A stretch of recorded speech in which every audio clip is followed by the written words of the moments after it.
Betapa malang nasibmu kini Manchester City. Dakwaan pelanggaran financial fair play telah meluluh lantakan kejayaan Citizen selama ini.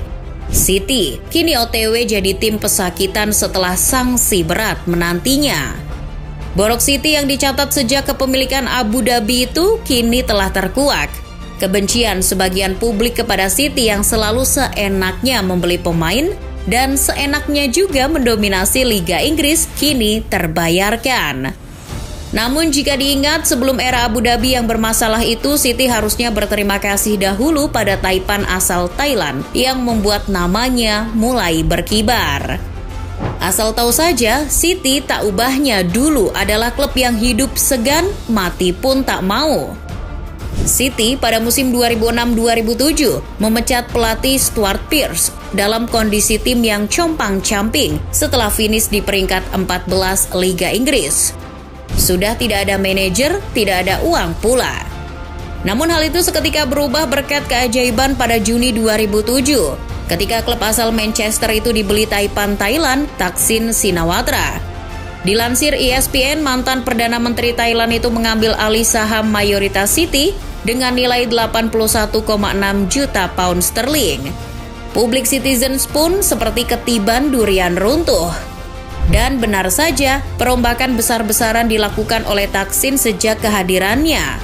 Salah satu yang fenomenal adalah penunjukan pelatih kawakan Sven-Göran Eriksson. Pelatih Swedia itu dibayar mahal Thaksin guna mengawal era baru City. Dari segi investasi pemain, Thaksin mengucurkan dana lebih dari 60 juta pounds untuk merekrut beberapa pemain kebutuhan Eriksson. Datanglah kemudian pemain macam Ronaldo Bianchi, Giovanni, Martin Petrov, Korluka, Garrido, Benjani, maupun Elano. Total ada 13 pemain yang didatangkan di musim 2007-2008, termasuk hal sensasional membawa pemain Thailand seperti Terasil Dangda. Hal itu membuktikan bahwa era Thaksin berusaha meningkatkan harkat dan marwah klub asal Manchester itu ke kancah dunia. Gebrakan awal Thaksin itu berdampak luas, termasuk dari segi komersial. Pasalnya di Liga Inggris pada saat itu belumlah ada pemilik dari Asia, khususnya Asia Tenggara, yang menjadi pemilik klub di Inggris. Kita tahu sendiri bahwa pasar Liga Inggris di Asia termasuk yang tertinggi. Orang-orang di Asia, khususnya Asia Tenggara saat itu juga akhirnya tahu ada klub kaya baru bernama Manchester City. Tak lupa pula City di bawah Thaksin sempat diarak tur keliling Asia Tenggara untuk menyapa para penggemar. Dalam tajuk tur pramusim City, ketika itu secara tidak langsung mengantarkan brand City semakin terkenal. Contohnya saja dengan mulai banyaknya merchandise City yang laku di pasaran, peningkatan fanbase, serta pemberitaan yang intens di beberapa media. Paling tidak, kesan pertama ketika kedatangan Thaksin membuat publik City puas. Public Citizens melihat sepak bolanya kini tak lagi terbelakang. Bahkan tetangganya Manchester United saja musim itu mampu dikandaskan 2 kali. Manchester City seakan telah memulai peradaban baru sejak saat itu. Namun tunggu dulu, apakah era peradaban baru City di bawah Thaksin berjalan lancar? Nyatanya, semua harapan yang sudah kadung berada di dalam benak publik Citizens itu adalah palsu. Keadaan berubah hanya sekejap ketika skuad besutan Eriksson itu perlahan terpuruk jelang akhir musim. Performa City di paruh musim kedua benar-benar jeblok. Memang tak semudah membalikkan telapak tangan. Eriksson bukanlah tukang sulap. Ia tentu butuh proses panjang membangun tim ini.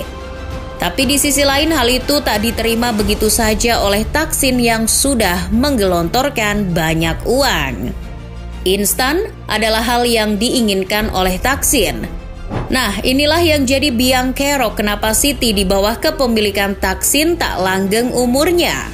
Proses pembinaan, filosofi tim, pemilihan staf, dan manajemen yang mumpuni tidak dijalankan oleh Thaksin. Maka tidak heran jika kehancuran cepat atau lambat akan menghampiri. Benar saja, era Thaksin hanya berlangsung semusim. Selain tentu beberapa hal tadi, ada juga alasan utama yang melatar belakangi kenapa Taipan Thailand itu tak awet di City. FYI aja, Thaksin adalah mantan Perdana Menteri Thailand dari faksi militer yang asetnya dibekukan di Thailand pada waktu itu. Ia dikejar-kejar kasus korupsi di negaranya. Thaksin dianggap buronan sampai beberapa kali surat penangkapan ditujukan padanya. Tentu itu adalah hal yang sangat rumit bagi Siti dan membuat Thaksin putus asa. Ia tak tahu apa yang harus diperbuat. Kondisinya Eriksson telah dipecat. Di akhir musim, memalukan dengan kalah telak 8-1 atas Middlesbrough dan akhirnya hanya finish di posisi 9 Liga Inggris. Tak usah menunggu lama lagi bagi Thaksin untuk melepas City ketika diketahui Taipan Abu Dhabi Sheikh Mansur tertarik mengambil alih posisinya. Win-win solution pun diambil. Satu sisi Thaksin selamat dan untung. Di sisi lain publik City juga mendapat harapan baru lagi di bawah kepemilikan yang lebih tajir. Bak rezeki nomplok bagi Thaksin, klubnya itu dibeli mahal oleh Taipan Abu Dhabi itu sebesar 200 juta pounds. Tepatnya 1 September 2008, pemindah tanganan City dari Thaksin ke Sheikh Mansur diteken. Mansur lewat Abu Dhabi United Group mengubah City langsung menjadi tim terkaya di dunia dalam semalam. Publik City pun hampir tidak percaya apa yang telah terjadi. Namun Taipan Abu Dhabi itu tentu tak sembarangan juga loh membeli City, karena City namanya ketika itu sudah dikenal dan seksi secara bisnis. Artinya sumbangsih Thaksin menancapkan tonggak brand Manchester City sangatlah besar. Apa jadinya jika City tak dibeli Thaksin dulu? Mungkin saja Sheikh Mansur lebih melirik tim lain yang lebih seksi untuk dibeli. Dalam banyak hal, pengambil alihan pertama di era Thaksin itu ibarat latihan lari. Kesalahan di ancang-ancang awal yang dibuat era Thaksin harus diperbaiki oleh Mansur supaya lebih gesit lagi larinya dan tak tersandung. Nah, sejak saat itulah City mulai tak disukai banyak orang. Loh, kenapa? Pembelian pemain yang tanpa batas, harga dan gaji pemain yang merusak pasaran, serta prestasi demi prestasi yang didapat seenaknya adalah beberapa faktor kenapa mereka banyak tak disukai orang sejak kepemilikan Abu Dhabi bahkan hingga sekarang. Terutama para fans tim kuat Inggris macam MU, Arsenal, Chelsea, Spurs, Liverpool yang terusik dengan hadirnya klub gaib yang meresahkan itu.